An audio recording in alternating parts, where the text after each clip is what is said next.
Quantas mentiras vocês acham que uma pessoa consegue contar? Ou quantas vezes já mentiram para você? Pois bem, essa garota no vídeo se envolveu em uma verdadeira teia de mentiras que ela mesma já não conseguia mais sustentar, armando um crime cruel dentro da sua própria família que mostraria a todos quem ela realmente era. Olá pessoas, aqui é a 11 e hoje eu vou falar para vocês do caso da Jennifer Pan. Jennifer Pan nasceu no dia 17 de junho de 1986 em Toronto, no Canadá. Os pais de Jennifer eram refugiados do Vietnã, porém eles se conheceram após se mudarem para o Canadá em 1979. Logo após se conhecer, eles então se casaram, e a primeira filha do casal, a Jennifer Pan, nasceu em 1986 e o seu irmão chamado Félix, 3 anos mais novo, nasceu em 89. O pai, Han Pan, e a mãe, Vicky Pan, trabalhavam em uma empresa do ramo de peças de carros chamada Magna International. Eles eram bem trabalhadores e conseguiram juntar um dinheiro, e no ano de 2004 eles então investiram em um imóvel. Eles compraram uma casa bem bonita, com garagem, em um bairro bem tranquilo, onde vivia uma grande população asiática na cidade de Markham. Os pais da Jennifer, eles eram bem rígidos, os filhos tinham que seguir muitas regras, eles tinham grande expectativa sobre o futuro dos seus filhos. A Jennifer era obrigada a ter aulas de teoria musical, ela fazia aulas de piano e também de patinação artística. As aulas de patinação aconteciam praticamente a semana toda, e um dos desejos dos pais da Jennifer é que ela se tornasse uma campeã olímpica, mas infelizmente ela acabou sofrendo uma lesão e a sua dedicação à patinação artística mudou de rumo, e esse desejo dos pais da Jennifer acabou não dando muito certo. A Jennifer estudou na escola Mary Ward Catholic Secondary School, onde ela tocava flauta e ela tinha bastante amigos. Era uma estudante bem tranquila, não costumava se envolver em problemas na época escolar. Só que a Jennifer tinha uma criação bem rígida, né, como eu falei pra vocês, por parte dos seus pais, e ela não podia ir a bailes da escola ou qualquer tipo de festa. Uma amiga da Jennifer chamada Karen descreveu o pai da Jennifer como um clássico pai tigre e que a sua mãe seria cúmplice e relutante de todas aquelas regras que eram impostas a eles. Os pais a levavam e iam buscá-la na escola todos os dias. Todas as suas atividades fora da escola também eram supervisionadas pelos seus pais, e ela também era proibida de namorar. Ela tinha 22 anos e nunca havia consumido álcool ou viajado de férias sem seus pais. A Jennifer e seus amigos descreviam a sua educação como opressiva. Ainda durante o ensino médio, a Jennifer costumava ter notas médias, mas os pais da Jennifer não permitiam que os filhos tirassem nota média. Eles precisavam sempre tirar A. E foi aí que a Jennifer começou a falsificar os seus boletins escolares, fingindo aos pais que estava tirando notas altas, mas na verdade a Jennifer não estava indo nada bem nos estudos. Ainda no ensino médio, a Jennifer conheceu seu namorado chamado Daniel. Em uma das poucas atividades longe da supervisão dos seus pais, a banda da escola fez uma viagem para a Europa, e foi nessa viagem que ela conheceu o Daniel, e durante um dos shows da banda, a Jennifer teve uma crise de asma e o Daniel, ele ajudou ela e deu suporte emocional para ela naquele momento. E após esse ocorrido, os dois começaram a se aproximar e começaram um relacionamento. E é óbvio que os pais da Jennifer não sabiam do relacionamento da filha, já que eles não permitiam que ela namorasse. O Daniel, ele era um ano mais velho que a Jennifer. Ambos estudavam juntos, só que algum tempo depois de começarem a se relacionar, o Daniel foi convidado a se retirar da escola, já que ele foi pego com maconha e teve envolvimento com tráfico de drogas. Voltando aos estudos da Jennifer Pan, no último ano do ensino médio, as notas da Jennifer caíram muito e ela não conseguiu alcançar uma meta de notas principalmente em cálculos. Então ela chegou a ser aceita em uma universidade, mas ela não conseguiu concluir o ensino médio e, consequentemente, perdeu a bolsa e não foi aceita na faculdade. Só que nesse ponto, as mentiras da Jennifer já começaram a ficar cada vez mais sérias. A Jennifer Pan então disse aos pais que havia concluído o ensino médio, mas que não podia levar eles na formatura porque tinham muitos alunos e não tinham convites o suficiente para eles irem.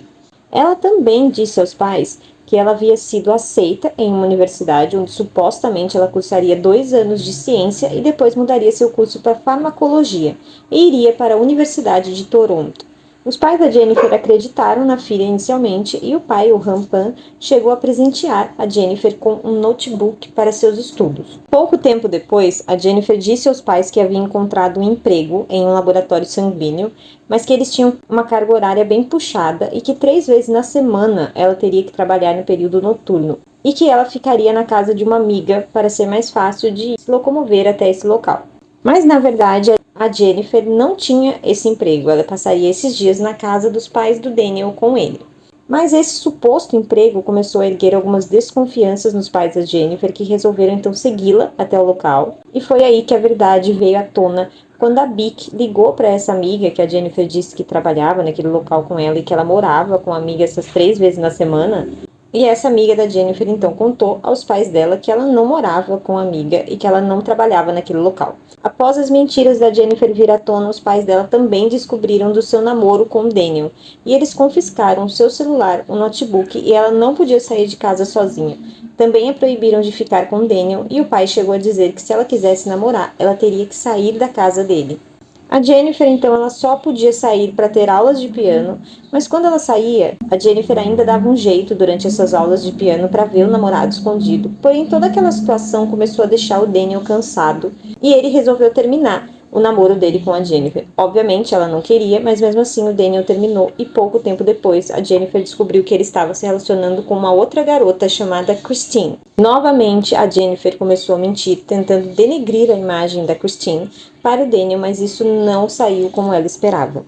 Depois desse término, a Jennifer pediu a ajuda do Daniel para elaborar um plano para tirar a vida dos seus pais.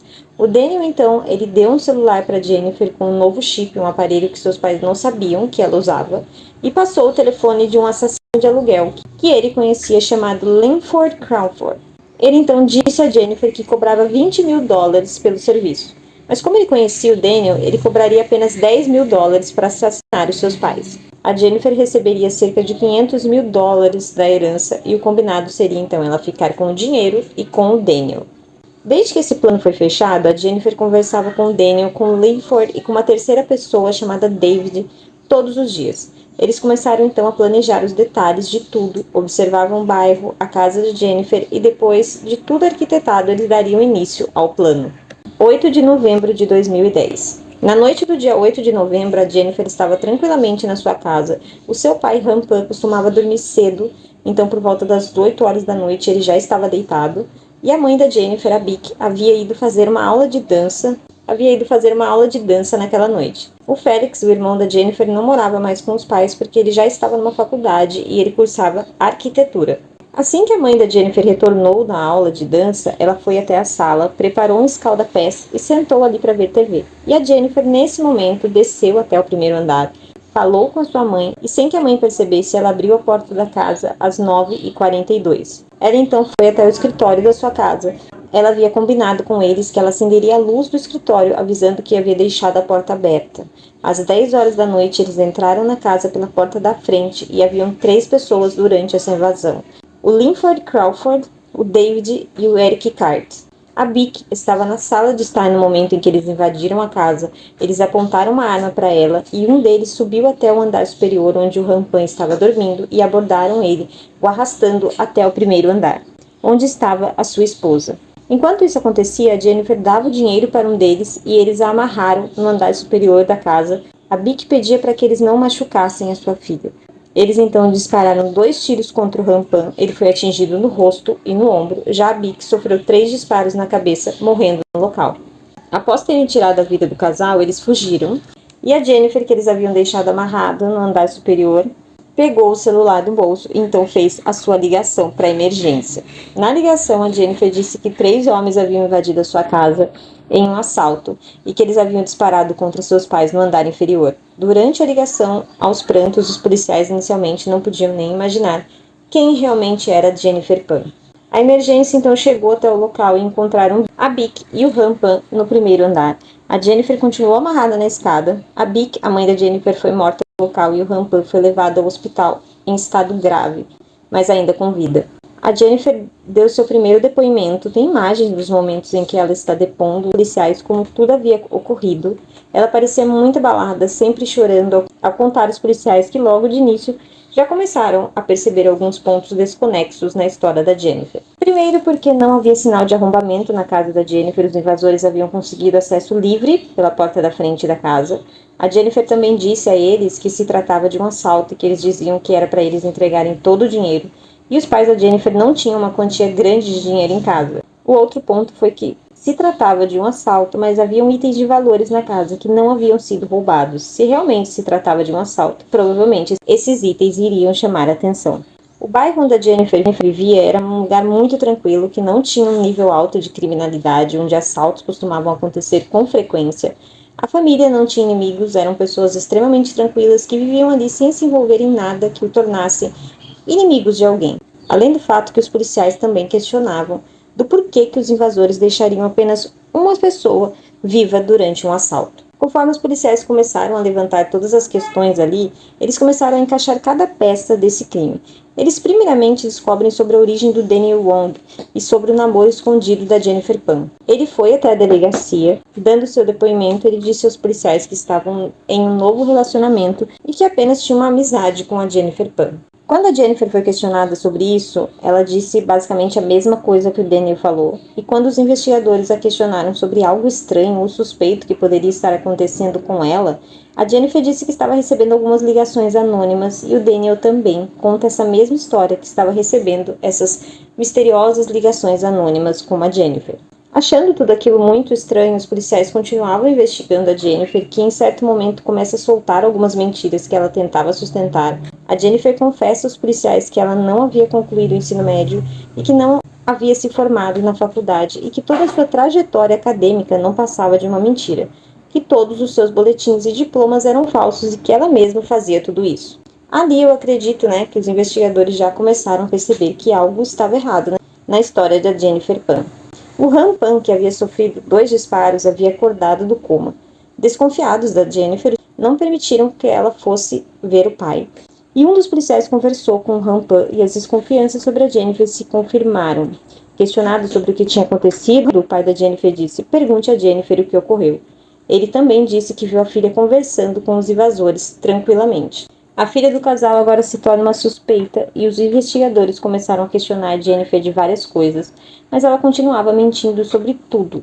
Os policiais disseram que a Jennifer deveria passar pelo polígrafo, ela aceitou, e um especialista conversou com ela até que a Jennifer conta novamente uma outra mentira. A Jennifer Pan disse ao policial que havia contratado um assassino de aluguel para tirar a sua própria vida. Ela disse que não aguentava mais viver sob a pressão dos seus pais e que ela não queria mais continuar.